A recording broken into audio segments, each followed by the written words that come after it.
राम प्रभु रामचंद्र भगवान की जय। पवन सुत हनुमान महाराज की जय। एवढे चरित्र कथन कैसे निपितयास होईल ज्ञान, तरी मागून देवनी रावण स्वमुखे आपण सांगेल।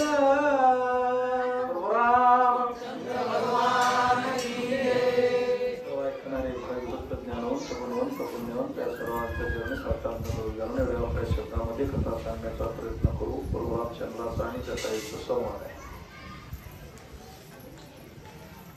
तिच्या गिधाडाला मोक्ष मिळालो। कुणाला? गिधाड बरं का आपण बरं? अरे जे मांसाहारी, गिधाड हा प्राणी मांसाहारी, वाघ मांसाहारी, कोला मांसाहारी शाकाहारी। कोला तो पहिल्याच्या शाखा बी खातो आणि करडू बी खातो, म्हणजे काही मांसाहारी जीव आहेत, तरी सुद्धा त्याला मोक्ष मिळाला। आणि त्याच्या विरोधात एक जोडी बघा, जटायूने दुसऱ्याच्या पत्नीची इज्जत राखण्यासाठी जीव दिला, त्याला रामाच्या मांडीवर मरण आलं। कोणाच्या? देवाच्या। तुम्ही सगळ्यांनी सांगितलंय मरतानी एवढे आपण भाग्यवान नाहीत बरं का।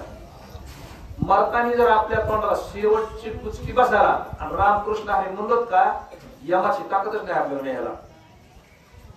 अंतकाळी ज्याच्या त्याला मिळणार नाही, पण आपलं ते भाग्यच नसतंय।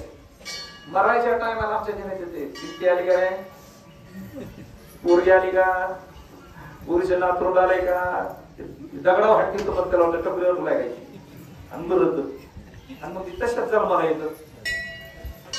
अंती जयाचे आठवे तो तेच गती ते पावे, मनोनी त्वा मरावे मातेची त्वा। जिंदगीभर पाप बी केले असते आपण बरं का सगळे, मी माझ्या सहित, फक्त मरायच्या टायमाला पुण्य करायचं। मरायच्या टायमाला 1 तास पुण्य केले एका माणसानं मरायच्या आधी, तरी जन्मभर पाप केलं आणि मरायच्या आधी 1 तासच जप करीत बसलं, श्रीराम जय राम जय जय राम, देवाला इमान पाठवावं लागलं। गिधाडानं काय केलं या जिंदगीभर? होला खा, काय नो खा, मासा खा, ससा खा, कुत्रा खा, त्याला बारकेसारखे काय वाचू दिलं नाही। जिथं नाही सापडत तर मेलेलं तरी खाल्ल्याशिवाय सोड नाही, पण एकच काम केलं, दुसऱ्याच्या पत्नीची इज्जत वाचविली। मराच्या टायमाला श्रीराम जय राम म्हणत बसलं, रामाच्या मांडीवर जीव गेला। 180 वर्षाचं होतं, इतकाली दाढी होती, रोज जप करीत होत, देवाच्या नावाशिवाय काहीच बोलत नव्हतं, नुसतं देवा देवा देवाच करीत होत। तर त्याच्या समोर एका बाईची साडी भिडली तर ते तोंड उघडून सुद्धा नाही बोलत। त्याच्या अंगात जेवढे केस आहेत तेवढे बाण शिरले होते आणि तशा अवस्थेत मरावं लागलं। कोणचं परवडत आहे? म्हणजे उपकार केला कल्याण होतंय आणि नाही उपकार केला की अकल्याण होतंय। ते म्हणलं, जटायू म्हणला, बाबा मी नाही सांगितलं मला दोष लागत, तुमच्या पप्पाला ही कळणार नाही गोष्ट, तुमच्या पप्पाला कळायला पाहिजे। ते मला तो सांगायची गरज नाही, हे माझं मी ज्याला मारणार आहे त्याला मारले होते वर जाऊन सांगणार आहे। कोण? रावणाने हे निरोप सांगायला पाहिजे, तो सांगायचा नाही। अरे पुत्र देई आईसा गुंडा, ज्याचा लागे तिन्ही लोकी झेंडा। कसं आहे, दसरा जर कळालं माझ्या पोराची बायको चोरून नेली, आताच्या माय बापाने कळालं आमच्या पोरगा दारू पिऊन पांढरीत पडलंय, किती आनंद होत आहे। त्याच्यासाठी माय बापाने चांगलं वागावं म्हणून तरी आपण नीट वागावा, त्याच्यासाठी गेलेला हातात होते। आम्हाला तर लाज नाहीतच, तर कमीत कमी आमच्या माय बापाचं तरी नाव खाली हो नाही। त्याच्यासाठी जीवन असते ना, जीवनच कशासाठी असते? काय लोक म्हणते महाराज हे तू गुंडाळतो तिकडं, गावा प्यावा मजा मारावा, पुन्हा जलम येणार आहे का? लय बहादर असले रामेश्वर महाराज, एवढे काय हे जेव पुन्हा येणार आहे का? नाही येणार बाबा, बस तसाच नालीत पडून ज्याचे मी करीन उदाहरण तोची येऊन आपण सांगेल सीतेचे हरण कुळ निर्धारण प्रसंगे. त्याच्यासाठी आहे. मी जन्मलो कशासाठी? उद्धार करण्यासाठी. एक संत आणि एक जगाच्या कल्याणा. मग मी ज्याचा उद्धार करणार आहे ते वर जाणार आहे. उद्धार केल्यावर खाली जाऊ देत नाही. मुसलमानांना उद्धार केल्यावर वर आणि पाप केल्यावर. मला सांगा मुसलमानांना, तू सांग बाकीच्या नाही. नरक कुठे? खाली आहे. खाली नरक आहे, वरी स्वर्ग आहे. नरक आहे खाली आहे. शेषाचं जरा भांडवल खाली आहे सप्त पाताळामध्ये. वाचून बघा म्हणजे लक्षात येईल. नरक खाली आहे, स्वर्ग वरी आहे. पुण्य केलं की वर आणि पुण्याचा क्षय झाल्यावर खाली. विषय संपला. मग तसा मी ज्याचा उद्धार करणार आहे ते वर जाणार आहे. आमचे बाबा कुठे आहेत? खाली का वर? वर. त्याला खात्री होती एवढंच गेलेले. आता कोणालाच खात्री नाही. किचकट विषय आहे, बोलल्यावर राग येत. कुठे गेले पत्ता नाही. आम्ही खुशाल होतो. कोणी वैकुंठवासी, कोणी कैलासवासी, कोणी स्वर्गवासी. आपल्याला लिहावं लागतंय. नाही लिहावं तर बांगला लावतो. याला काय दिवाला माहिती कुणाला माहिती नाही. आम्ही वर बघतो आणि ते वर कावळ्याला निवड फेकतो. वर कावळ्याला पेक्षा चित्यापणी खाऊ घाला ना. कावळ्यानं खाल्ल्यानं कुठं जिवंतपणी माय बापाला जीव घाला.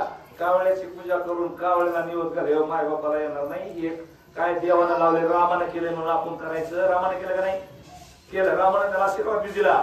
मग बापावर मी मारणार, तो वर जाणार आहे आणि तो माझ्या बापाला सांगणार आहे तुझ्या पोरानं मला मारलं. ते पण का मारलं? कशी बायको चोरून दिली होती. सपुत्र बंधू प्रधान ससैन्यासी दशानन रामे वधिला विंधो निबान सीतारण करिताची. झाले का गोष्टी? झाल्यात का? होणार. याला म्हणायचं त्रिकाल ज्ञानी अजानुभव प्रभू रामचंद्र. मग आमचे पिताजी विचारते, ए रावण कसं काय तुमच्या मुलानं? का? आम्ही गुन्हा केला. गुन्हा केला पण मला एकटाचा उद्धार केला नाही. कडनट शुद्ध होऊन अरे जे पापाच्या गावाला संगतीला लागले का तर कसं तरी त्याच जसं होईल तसं आपलं. पण आपलं कसं आहे ना घर का ना घाट का. जरा वाईट दिसायचं पाळी दिसली की आम्ही त्याची संग सोडून. राजा रावणाच्या सगळं सैन्य असेल, प्रधान असेल, सैन्यपती असेल, त्याचा स्वतःचा भाव सोडून एखादा तरी रामाच्या पाया पडायला गेला का? बरं भाऊ पाया पडायला गेला त्याला कोणी चांगलं म्हणलंय का? कोण म्हणलंय? कुणीच नाही म्हणलं. ते स्वतःला वाजवी बसलं. मी राजा झालो.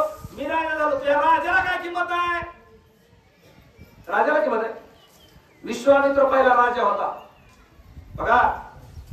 विश्वामित्र पहिला राजा होता. पण साधू चिंत्याची थोडी चकमक झाली. वशिष्ठ मुनी चिंत्याची. त्याला राज्य सोडून दिलं, संन्यासी होऊन बसलं. मोठा कोण आहे? परपंच मोठा केला माणूस मोठा होतो का? परमार्थ मोठा केला माणूस मोठा होतो.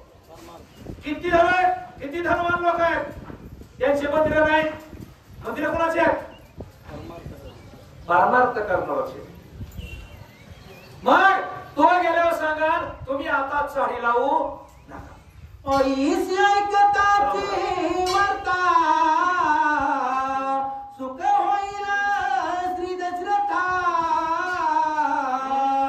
आनंद पूर्वजा समजता माझ्या पुरुषार्था देखोनी. माझा पुरुषार्थ माझ्या वडिलाला कळण मग माझ्या वडिलांची छाती भोगवून आहे. वा काय माझ्या कुळामध्ये पुत्र जन्मला. माझ्या पोरानं माझं नाव लौकिक केलं. ज्या वेळेस माय बापाचं नाव लौकिक करायसारखा पुत्र चांगला वाटतो का?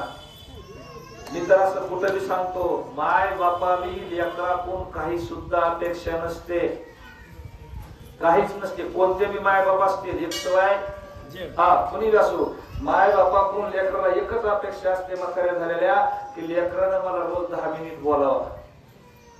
तोंड भरून बोललं का की माय बापाचं मन मोठं होतं. मुलगा बाजारावर आला आणि पिशवी जर माईच्या हातात दिली तर माय कणगी एवढी होती, पण आताचा मुलगा बाजारची पिशवी पुन्हा पैसे देतो. मला नाही वाटलं तसं. म्हणजे आमच्या माईचा जीव खालीवर होतो, बारीक होती. अरे हे सगळं मी केलंय पण आता मी पराधीन झाले. आणि जर मुलगा चांगलाच वागला, त्याचं कोणी नाव घ्यायला लागलं तर माय बापाने वाटतं वा वा वा, मी जन्म दिलाय, याला दूध पाजलंय, बापाला वाटतं लहानाचा मोठा केलाय, पण ह्यानं माझं नाव कमीला आनंद होतो. त्यासाठी रावण मारल्यावर सांग अपमान केला की पहिलं लोक एखादं मेलं का एखाद्या घरी, एखादं मला जरा गावाला बोलायचं बघा, एखादं स्वर्गवासी झाले असं म्हणायला पाहिजे. स्वर्गवासी झाले पहिलं माणसं चलत जायचे. चला मी एका ठिकाणी गेलतो, आता मी माती करून गेलतो, पण तिथे गेला मला म्हणजे कसं आहे, मी मला सांगितलं होतं सांगायचं